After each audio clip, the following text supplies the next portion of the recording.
Mrs. Silpi, SAI TED School, and other friends.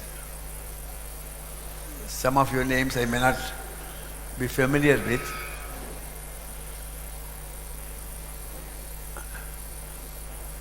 When I was invited, I was just trying to ask a question to myself. What am I going to speak to the students of a high school? For two reasons. One is I'm considered to be a specialist on rocketry, but engineering students means they would be familiar with some of the subjects which I am going to speak. But high school students may or may not be aware of the technology part of it fully.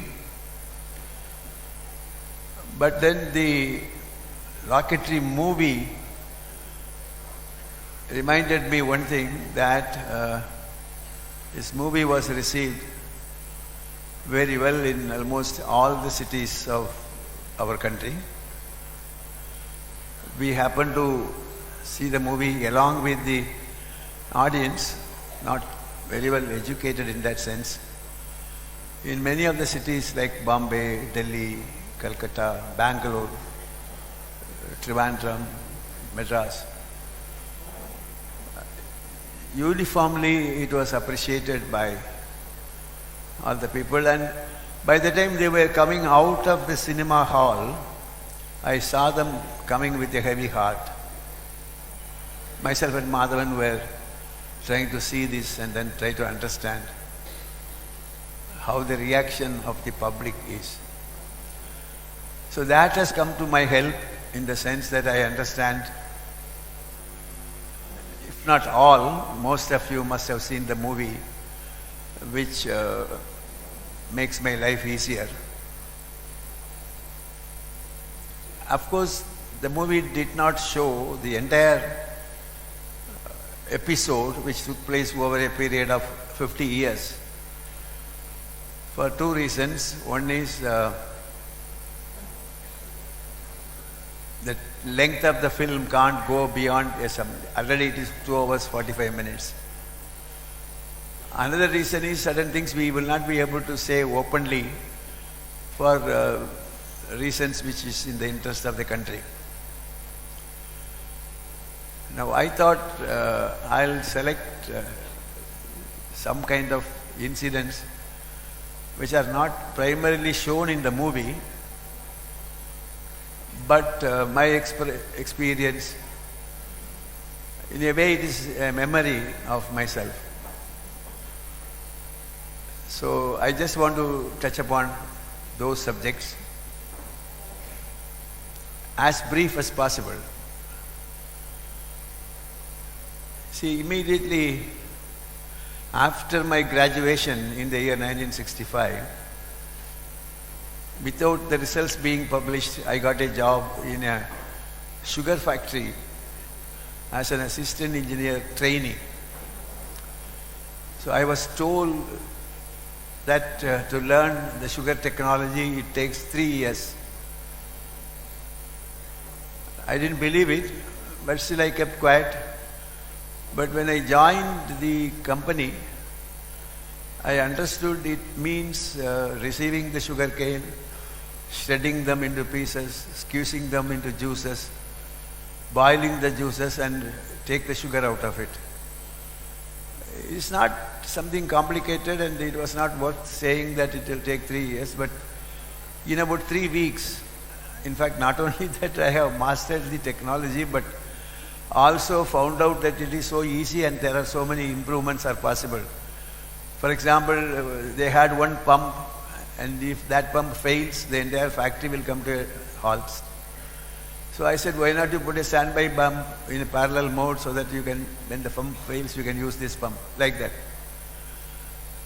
But unfortunately, that factory had a lot of, I would say this way, I am the only graduate engineer there.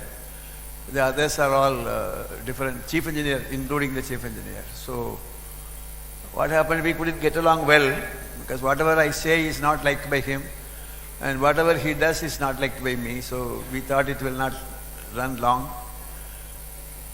Particularly when my training period from 3 years was reduced to 6 months.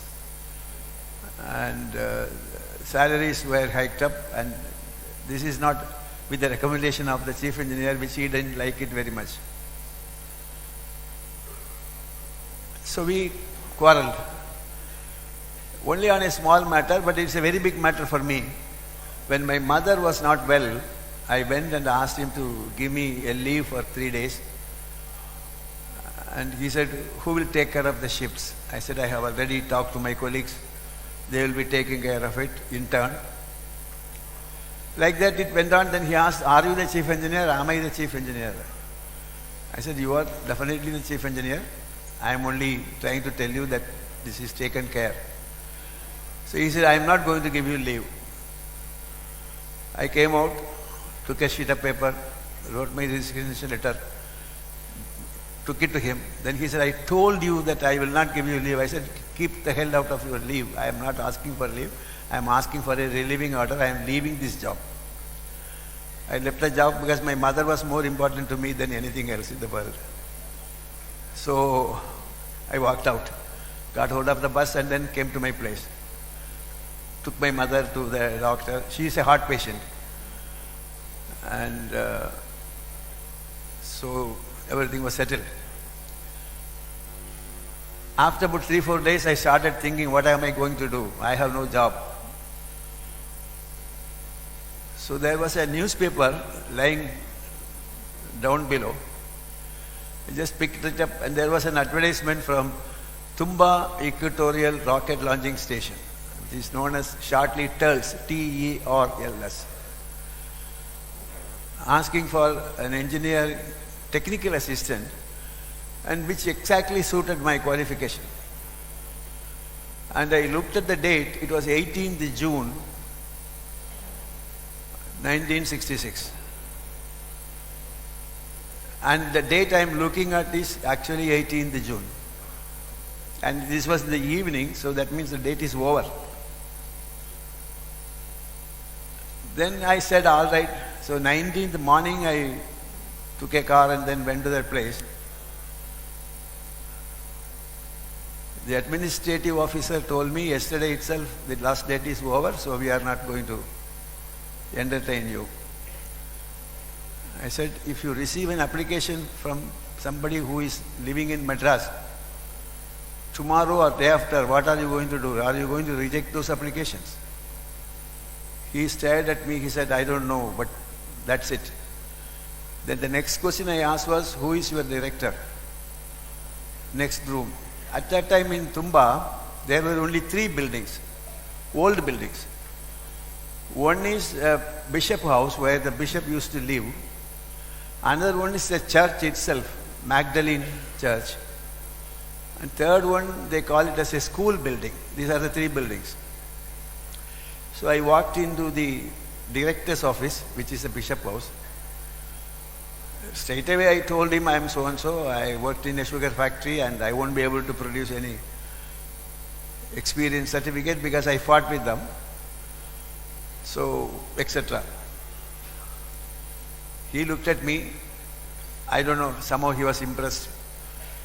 He said, you apply, we will take care of it. So just an application. Having applied there, I came out, then wanted to know whether this is going to be another place where I am going to fight again.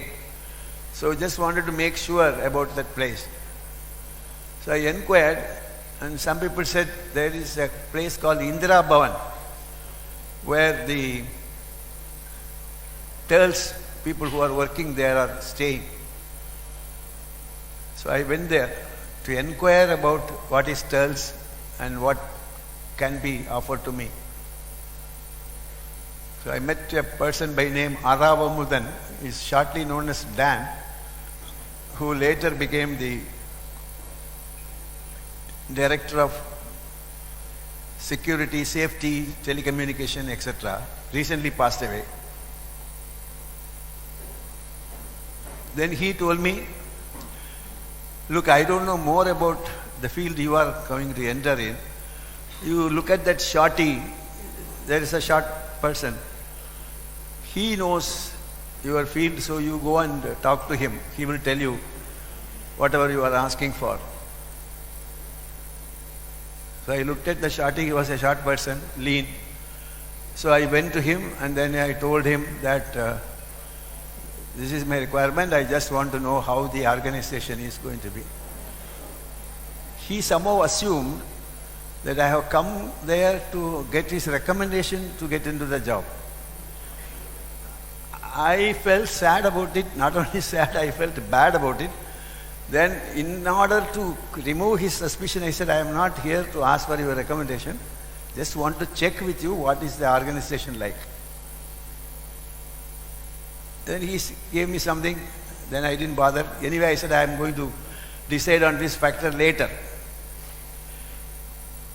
Then I came out. After about a week or so, I got the interview call, I went there. I saw the same short person sitting there. Oh, that is the reason why he thought that I am there to get his recommendations. Anyway, we talked about it. That time the interview was for about an hour for a technical assistant post. Then I was waiting for the result.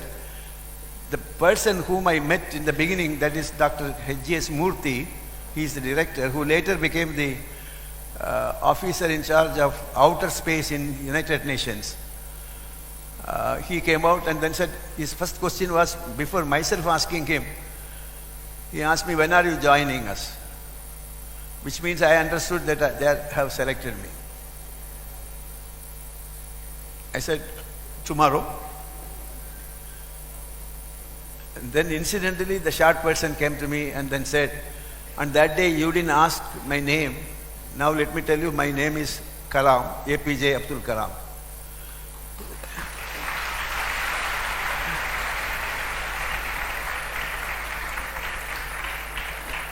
You know, this is how I met the very famous Dr. APJ Abdul Kalam. We were only 23 students, 23 officers there when I joined in 1966. And Kalam's group had 5 or 6 people, Kalam, C.R. Satya, M.K. Abdul Majid, B. Sudhakar, Samiran Das and myself. They are the 5 or 6 people. So we used to have the T9 tables joining together and sat around that platform. That was our working place. Those memories are great. I don't think that this is the venue or the time to, excepting 1 or 2 incidents. I will skip many of the incidents because of the time. He's a very good person, very nice person. His dreams were, as he used to say, dream high. He also used to dream high. And many of the dreams people used to mock it up and then say that after they left him, they will say, he is of that type, don't worry about his dreams. Like that, but it went on. But I somehow used to get attracted by his dreams. And one such dream was the so-called Elon Musk project, where he is trying to recover. Actually, it is not Elon Musk project, it is a project which was practiced by NASA, recovering the astronauts back from the space station, from the ocean. So he said, why not we do that recovery experiment? I didn't laugh at him. Then I slowly told him that there is no rocket. No, rocket and all will come later. But let us do the experiment first. I said, maybe it will take another 40, 50 years. Doesn't matter. Still let us see how we can recover the persons. But you know what he said in the year 1966, 67 is going to come true exactly after 50 years, as told by me, in the project named Gaganyaan. That's being planned by ISRO recent past. So that experiment, what we did was, we took a canister It looks like a rocket, 1 foot diameter, about 2 feet long.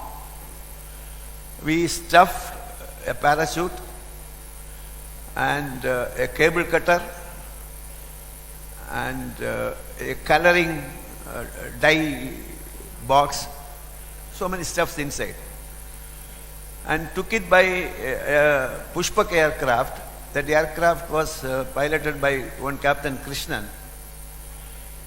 I'm talking about 1967, exactly 50 years back. And it went up. Of course, I didn't go because I had a job at the ground below, myself and Kalam.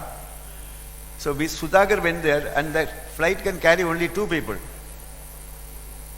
So it went, and we dropped that payload. Payload came down. After some distance, the door got ejected. Then it was still coming down, and the parachute got deployed, and the whole stuff came and hit Arabian Ocean, and the dye got mixed up with the water, and then it gave a coloring, shining stuff. Then a fisherman boat went and picked up the piece. This was the recovery experiment. We did that years back with no rocket in hand. This was one of Kalam's dreams. But I am trying to narrate here just to illustrate the imagination and its limit. You should appreciate it from the fact that when we talked about it, we didn't have even a 3-inch diameter rocket. Forget about 3 meters diameter rocket which we have today. I'm talking about 3-inch diameter rocket we didn't have. Anyway, so that is how it went on. There are similar experiments with the scientists like O.P.N. Kalla, Satya Prakash, E.V. Chitnis, all top scientists of the country. Our job was to do the payload integration into the rocket. So, one day, I was sitting in my table and then drawing a piece called an explosive bolt. This bolt was the one which was used in the payload recovery experiment. And somebody came and sat in front of me, even without asking my permission, and then asked me, just like that, he asked me, "May I know your name?" I wanted to ask him back, "What is your name?" But I was holding it for some reason because he carried a kind of charismatic look. And I said, "My name is Nambi Narayanan, and what is your name?" I asked. He said, "They call me Vikram." It doesn't sound anything to me. It is only any name. So it went on for the discussion. And then behind him, there was Kalam standing there asking me like this. He was showing me some signal. I was just wondering what is the signal means. Is he asking me to come back, or is he asking me to stand up? Or is he, I didn't understand anything, but finally I didn't do anything. I just talked to him, and this man left with the assurance that I will do the explosive bolt in about a week's time, and he will be visiting next time. Then Kalam asked me, "Do you know whom you are talking to?" I said, "I don't know." He said, "Vikram." He is nothing other than Dr. Vikram A. Sarabhai.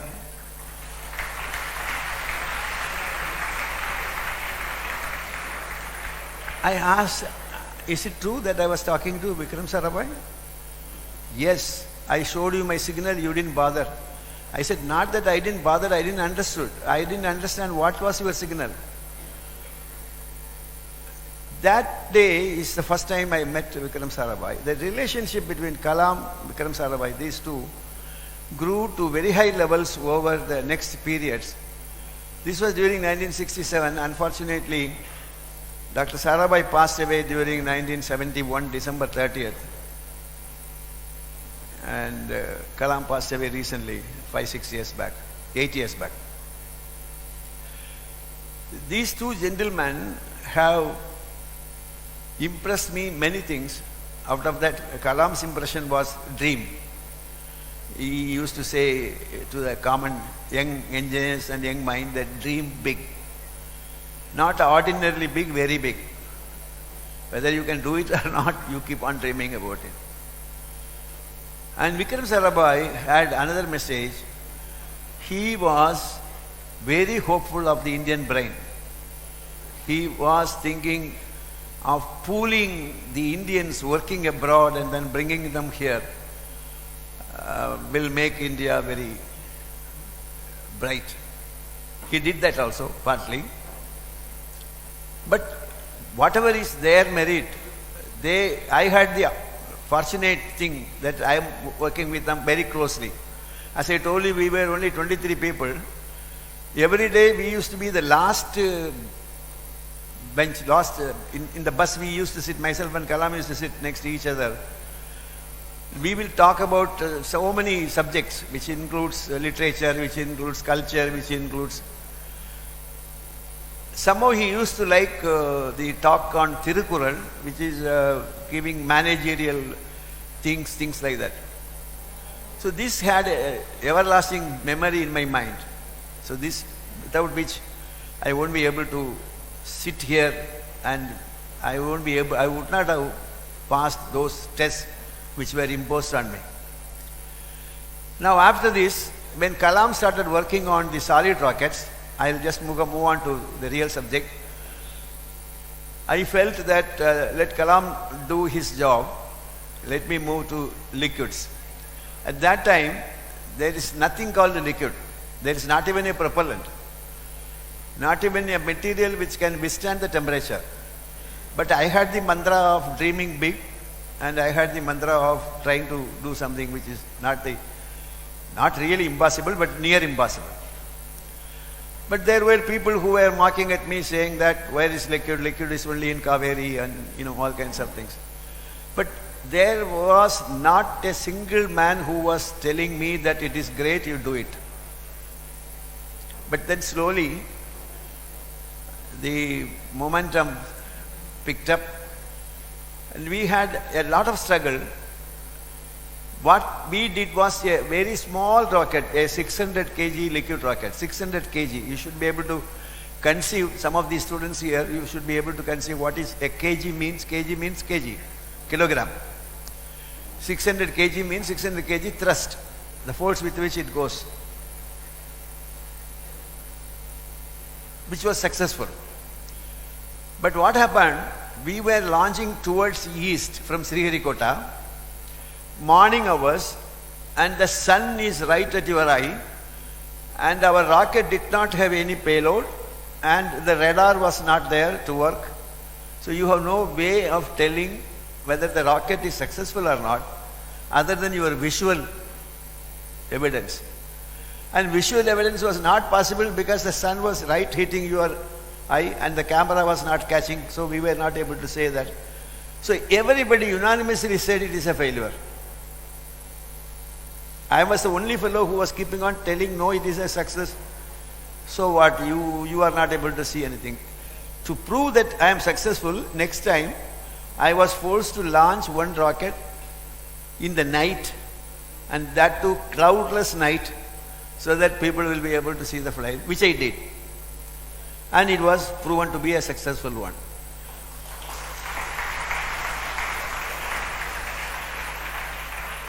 But the most interesting part is we didn't have money to make the third one. That is the state of affairs. See, sometimes we say here, don't worry, money is available. Any amount of funding is available for the asking. But to my experience, nothing was available. You can keep telling about it, but it was not available. And our own liquid development is a typical example of that. A typical example is that it was originally planned. You are not aware of the geography of Trivandrum and then Valley and other stuff. We were working in a corner, a Valley Hills. Afterwards, we were driven from the Valley Hills to the beach. And in the beach, we were driven to Sriharikota. And Sriharikota was just born, and only one jeep and a hut alone was available there. Not even water. Forget about communication system. In that condition, we have been working on the next engine after the 600 kg, the 3-ton engine. After the 600 kg success, we were allowed to do the 3-ton, and the 3-ton was to be launched, tested not in Sriharikota, not in Tumba because of the safety. We had to do the ground test in Sriharikota. Sriharikota had nothing. So when we were trying to do that experiment in Sriharikota, we didn't have a communication system. In the sense, between the test stand and the fellow who fires, they are apart by 500 meters. I was working hard, calibrating, because at that time I was an engineer, I was a designer, I was a tradesman, I was a technician, I was a security man, everybody. Everything is my job. Why? Because there was no other additional people to be available. There was no identified project. There was no funding. So somehow we are struggling to prove that this technology is possible, and this technology is what is going to be the future. So in that process, we were struggling. So we call, some of you may be knowing the water calibration, calibrate the entire system using water. And Sriharikota water had a peculiar property. It has suspended small, tiny particles of sand. Now those sand get filtered into a small microfilter which we had kept in the line. We had calibrated, but I forgot to add correction to the sand particles which are collected there. What does it mean? It means my calibration is not really correct. The flow rate is going to be high. Which means what? Which means it will be a hard start. Which means the rocket will explode. But I come to know about it after clearing the entire test facility for firing and walking away from the rocket so that we go to a safe place.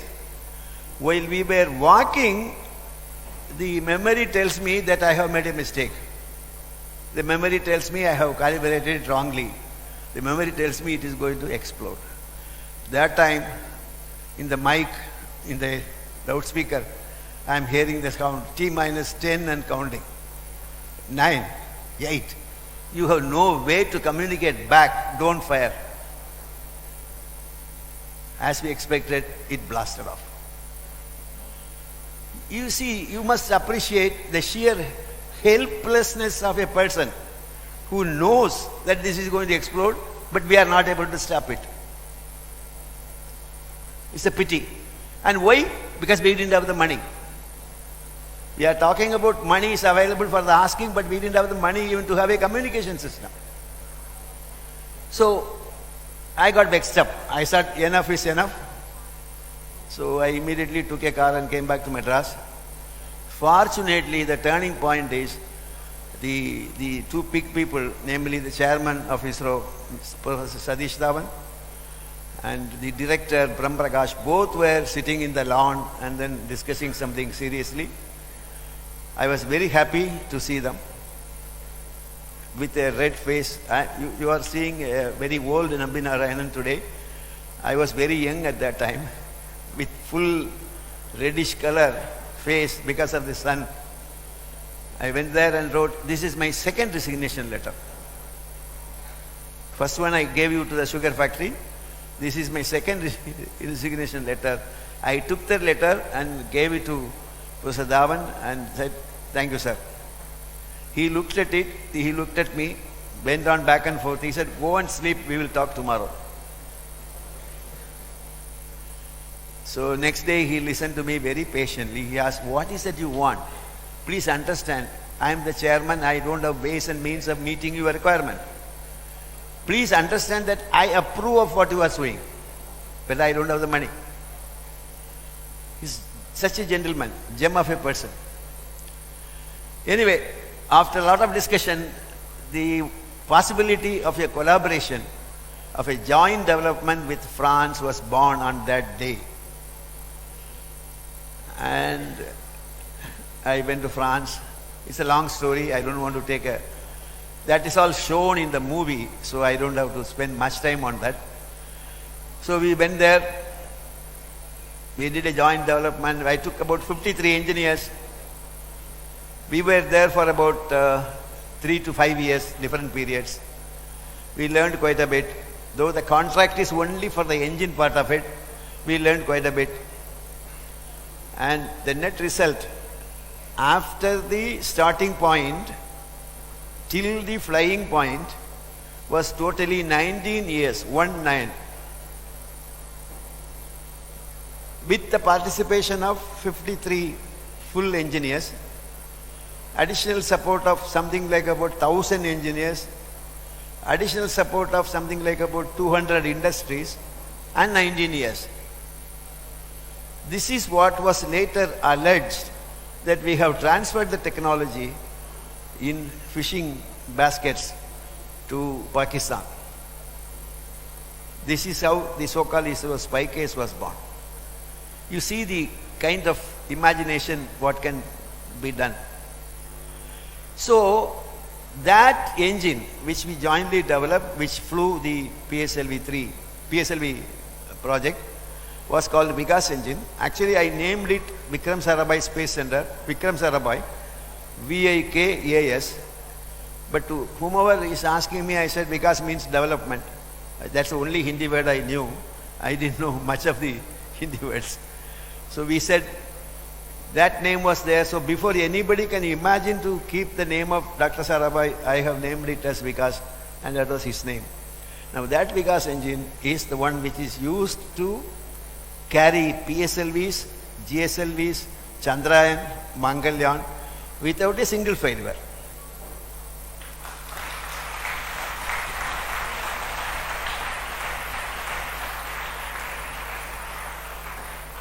So this is the long and short story of my memories, and I have tried to cover what is not shown in the movie in the beginning part of it. Of course, as a young boy, I just forgot to tell you, but it is important to tell, that I was not willing to go to the school. So they were compulsorily forcing me to go to the school, but I accepted it on one condition.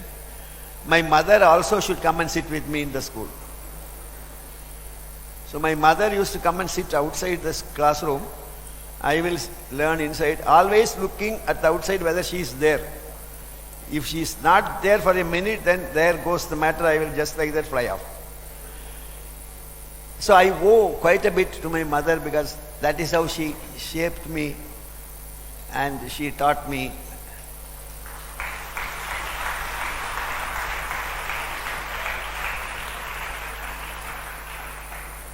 So when I immediately passed out of the engineering college, I went to sugar factory. But before that, something else I want to tell you. I got admission for my post-graduation both in Caltech, California Institute of Technology, as well as Princeton. But because my mother was not well and she had a heart problem, and the doctor has personally told me, you don't know anything happened, there is one problem with her valve. So I didn't want to go.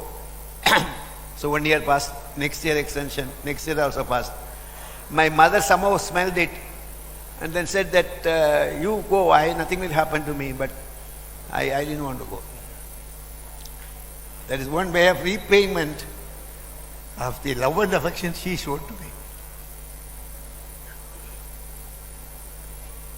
So this is how I got into a shape later, and I gratefully remember those scenarios.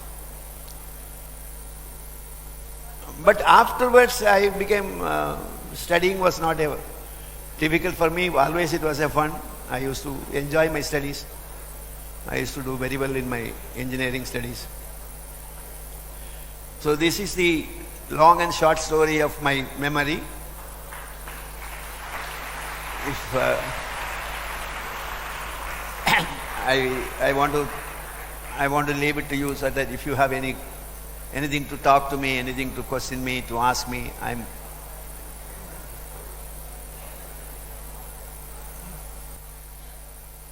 We extend our sincerest gratitude to you, sir.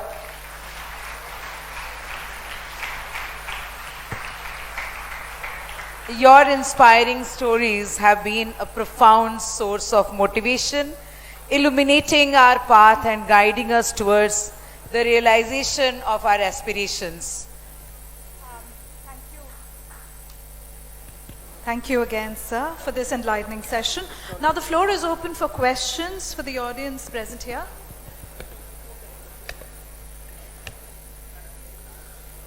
Good morning, Mr. Nambi. So my question is that recently NASA and SpaceX are planning to go to Mars again and find some relatively odd kind of carbon compound. So is ISRO again planning for a merger with them or an individual program? Finish your question? Yes, sir. Now, actually, if you recall, I'll try to be brief as possible. You see, NASA and Elon Musk are one and the same. I don't know whether you have understood that. NASA has almost come to a grinding halt in accepting the extraordinary or outer space lives and those kind of analysis. They have helped Elon Musk to do his empire, which includes Falcon, which include almost all the rockets. I don't think that he is trying to go to Mars straight away, or he is actually a business person. He has developed a marketing business technology with respect to his electric motors, cars. It so happened that he landed on NASA, and then he is trying to have this SpaceX. He is again going for the application. See, he is not basically very much interested in developing something new. He is trying to go for internet applications. He is going to etc. Now, I don't know whether what you are talking about Mars mission. With the vehicle capacity what he has, he can go anywhere. Only thing is, it takes time. I am talking about the traveling time. For example, there used to be many questions regarding whether you have somebody living somewhere else in the galaxy. That kind of a question will come. Answer is yes. Only thing is, we don't know how to go. The distance is very heavy in light years. So Elon Musk is trying to do some business out of it, and he is even approaching India. For example, he is trying to approach India for his internet. He launched small satellites, 1,200 satellites and all. I'm not exactly sure about the number. Now that can meet the requirement. What does it mean in terms of technology? All the fibers which you are using now will go to docks. You don't need the fibers. You can straight away get all satellite telephones. The satellite telephones, even BSNL tried to market the satellite telephones, excepting for the fact that it was expensive. Now they have brought it down, the price, to 12,000 rupees or something like that. Eventually, I will tell you what will happen is that everybody will be roaming around with a satellite phone. And the fibers all will become meaningless. So many things, even channels and all will become meaningless. It's all changing technology. That is what will happen. But about the outer space application, to my knowledge, I normally keep track of what is told openly and what is not told openly. I feel India has only one plan. We are trying to do a Gaganyaan project.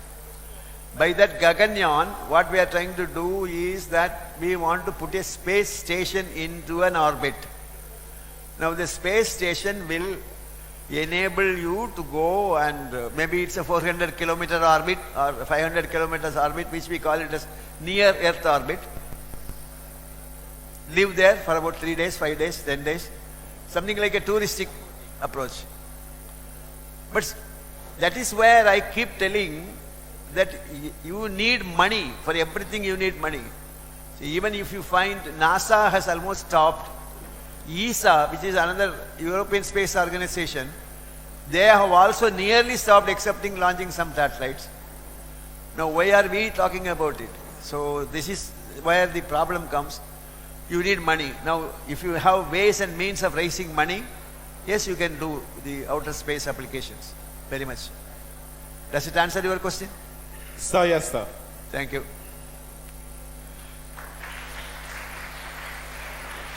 Hello, sir.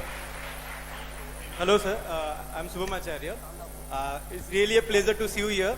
I want to ask, as you mentioned that 50 years back when Abdul Kalam and you mentioned about the recovery system, and you just Mr. Kalam mentioned that after 50 years it may take some time. But I want you to see where you see in next 50 years Indian space technology to be. I want you to predict something here at this auspicious occasion. It is not difficult, it is easy to say. Yeah, please. See, eventually you want to conquer space. You want to conquer space. For what? For different reasons. The way in which, I'm telling you philosophically, the way in which we are ruining nature's resources, like cutting all the trees, blasting all the rocks, all these things, the day is not far off. Maybe another 5,000 years you will finish off this earth. Afterwards there will be nothing for you to worth calling yourself. It is living, the earth will not become livable. So you need some other space. In that process, you have to conquer space. See, today, if you want to conquer space, you need only one force, that is propulsive force. You should be able to go faster with a heavier payload. See, after all, when you talk about designing rockets, what is the question you asked is, what is a payload? You say 3 tons payload, 2 tons payload, 5 tons payload. We don't even bother what is inside the satellite. We only want to know what is the weight of the satellite, mass of the satellite. Now you configure a combination of systems, liquid rocket, liquid solid rocket, booster solid, main course is liquid, then cryogenic, etc. in such a manner so that you are able to achieve the goal. Now in the process, I find that what is holding you is your propulsive force. You don't have a rocket which is big enough to carry you to a different altitude. For example, if you take Chandrayaan, we take 3-4 days, 5 days, something like that, like keep coming around. Because of what? Because you don't have the propulsive force. Mars, you take so much time, 10 months, 11 months. Why? Because you don't have the propulsive force. Supposing if you have the propulsive force, you can go jump. So, one of the dream, which I am not dreaming, but it is going to eventually happen, is that we will find higher propulsive force. Now, the higher propulsive force will become a necessity.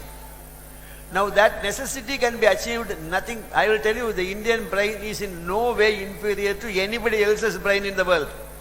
Absolutely speaking, we are the most brilliant people in the world. But the problem is, you need money, you need cash, you need to spend. That we don't have. So if you tell me the ways and means of getting money, see, I'll tell you, I am also a strong believer in not using the taxpayers' money for such extravaganza.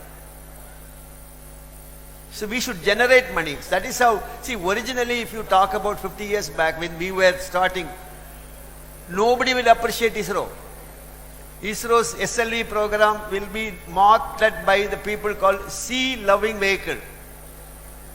Then we had a program called ASLV, always sea-loving vehicle, because we were falling in the sea.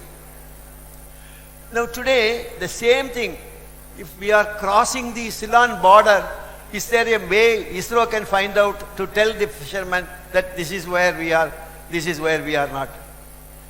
And for anything and everything now today ISRO. Supposing if some emergency surgery is to be done, only for that ISRO is not being called for. All other areas we are called for. So what is going to happen, your question, is that it is not my dream, it is eventual necessity that you will be conquering the space. Either along with others, individually I don't think so, not because of brightness, not because of intelligence, but because of money. So I feel, in my opinion, I am not sure about it, like NASA for America, like ESA for Europeans, I think you should have an ASA, Asian Space Agency, comprising of Asian countries where the money, so after all what you find out is going to be useful to mankind. Why not you collect what little is from Sri Lanka or Philippines or Vietnam or Gulf or for that matter Japan? You can do that. Only thing is somebody should take the lead. I am sure my dream is that it is going to happen.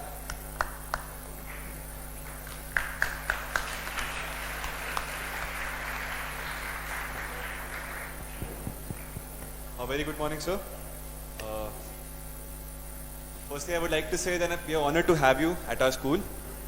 And my question to you is, would you like to see space engineering somehow being included in the curriculum of school children? And if yes, then why? And what are the features you'd like to see?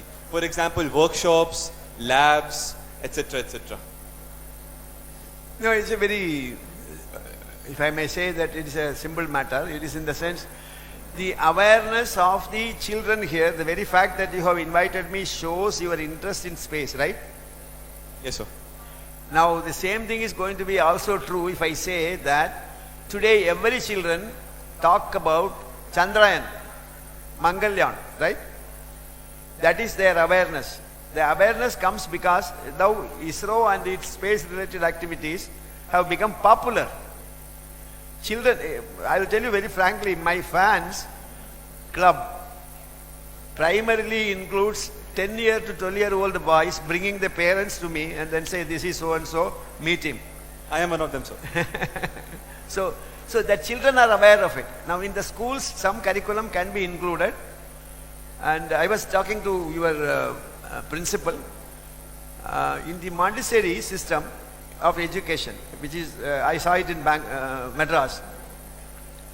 A 7-year-old girl was talking to me the difference between solid propulsion and liquid propulsion. A 7-year-old girl. Then she was saying, no, forget about that, it is controllable. It is not controllable. I was surprised. I thought that because I am a chief guest, I am a visitor, they have tutored the girl to ask this question. But no, she was talking to me for the next 15-20 minutes on that subject, which only showed that they are already having some curriculum in their course of action. So it is easy to include in your own school, preschools, and also the children will learn it also with enthusiasm. It will be useful to them in eventually courses. Yes. Thank you so much, sir. Thank you so much.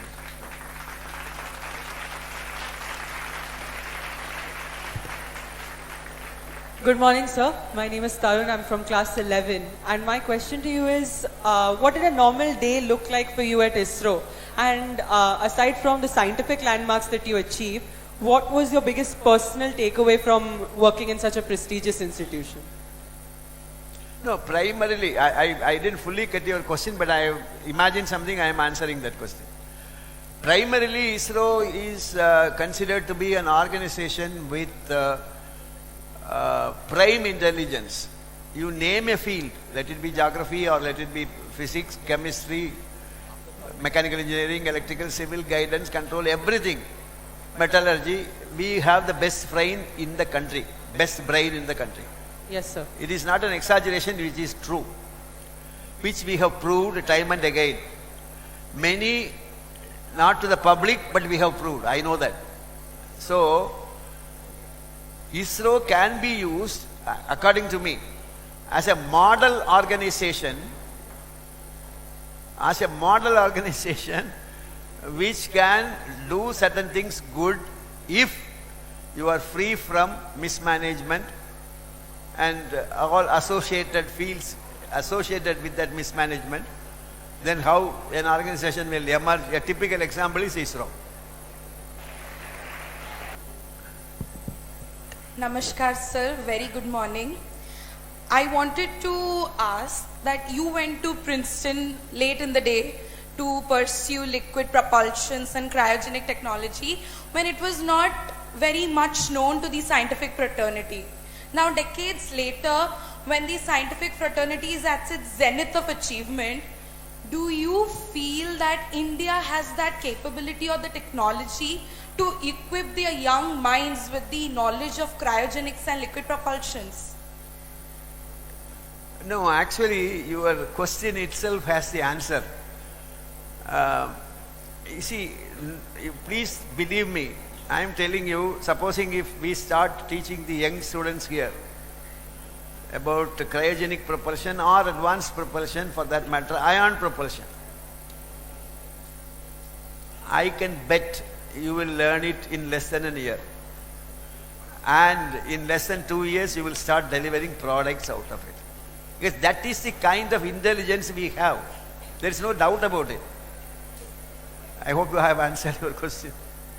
Yes, sir. Thank you, sir. Thank you. Good morning, sir. I am Arnav.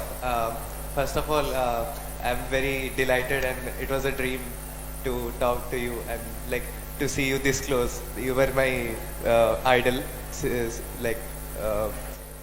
my childhood, I have always heard about you. And my question, which I want to ask, is what are your views on India's femtosatellite market, and how can we students contribute to it, and how does it provide a career, and what opportunities are there? What opportunities are there for young aspirants like us who want to launch small payloads into space, or hobby rocketry and stuff like that? So what are your views on that? Your question is a little, I should tell the fact or I should not tell the fact? It matters. Sir, your choice. Okay, so put it this way. I think we need to plan our marketing strategy in a better manner. We have been trying to do that. Originally, we had a marketing strategy by way of Antrix Corporation, if you are aware of it. Then we have In Space, another one which has come. Then we are, please understand, we are competing with NASA and ESA. But it is not only the technology which matters. We were always trying to fight with the cost, reduced cost. Our cost was 1/3 the cost of the other guys. But then we were to upgrade our technology to meet the level of the other technology. So we are having two problems. One is your propulsive force should be enhanced so that you are doing better. For example, today your capability is only 3.9 tons in the orbit, geosynchronous orbit, which is a child's play. Others' capacity is 9 tons, 11 tons, things like that. So you have to enhance your propulsive force. Second one is a 10-ton, 1-ton satellite for Boeing satellite will do our 2-ton work. So there also we have to improve the technology. So eventually you need money. See, this is where I was talking about ESA. Asian Space Agency can bring you money from others. See, after all, you are going to do the work for others also. So that is the real status, but I don't think that I can tell you a better answer than this for different reasons. So, sir, collaborating is the way to... No, not collaborating, by combining with people. Okay. Yeah. Thank you so much. Yeah, thank you. Thank you, sir. Good morning, sir. My name is Vijay Mahapatra, and I am from Scientist Association School. My question to you is, while you were developing the rockets last 50 years, and you had some financial crisis, you had technical issues. So how did you manage to? How did you manage? Actually, I need to know. Means, how did you manage to handle all these things? No, the only way, when you have ambitions and when you have dreams and when you don't have the resources, The only solution is struggle. Keep asking for it. At some point of time, see, in space also, if you really look at it, nobody liked or nobody understood what is satellite in the beginning. Now later, the only language which they understood, common man, was that you can predict the arrival of a cyclone. In the process, you can evict people and then evacuate them and then try to save a lot of human life. That is how you got into the market. But I am saying it is now getting the attention.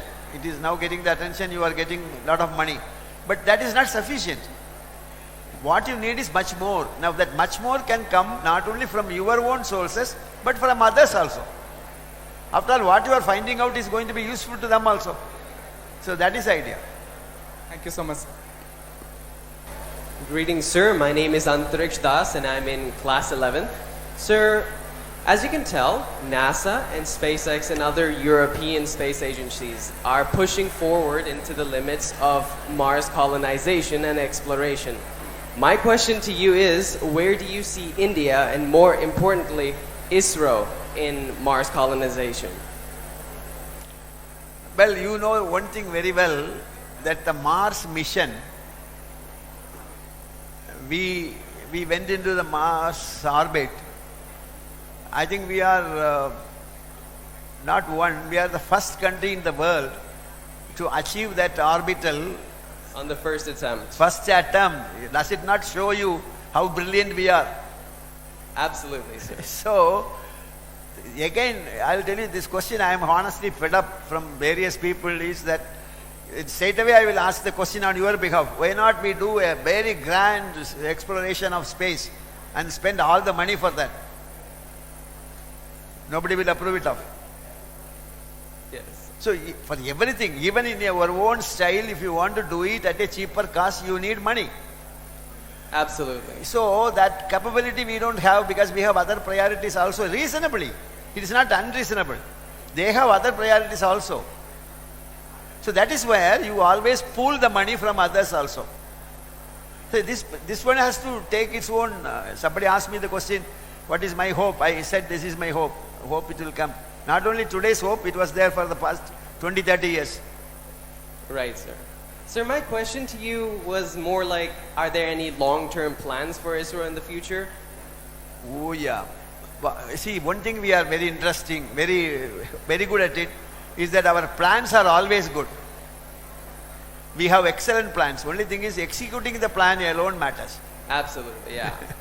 That's a fact. Thank you, sir. Thank you. Yeah, I think, just with your permission, sir, one more question. There's a guy. Any more, anything. I have no problem. Good morning, sir. My name is Priyaranjan Soren. So my question for you is that should all the space agencies team up to find the mysteries of space? Yeah, you see, it's possible. You see, for example, when we launched the satellite, when we launched Chandrayaan, when we launched Mangalyaan, we had two difficult problems. One is, we want to track our fellow all through his flight. And that was not possible by sitting in India alone. You need some small little tiny island near Africa, another place near Andoria, so on and so forth. So we need the collaboration, or we need their consent, we need their help. Minimum to put a tracking station. So in other words, you are not going to explore outer space on your own. You need the support of others. That is where I am saying that why not you collaborate all the put together so that ESA, NASA and ESA will join together so that we have no problem. And communication is another problem. You give a command, that reaching the command itself was a problem. So we were having the collaboration, unwritten collaboration. Now we want to make it writing. Thank you, sir. Thank you so much, sir, for so patiently taking up all the questions. We are deeply humbled and grateful for your gracious presence on this occasion and for sharing your profound insights and wisdom with us. Thank you so much. Can we have a big round of applause?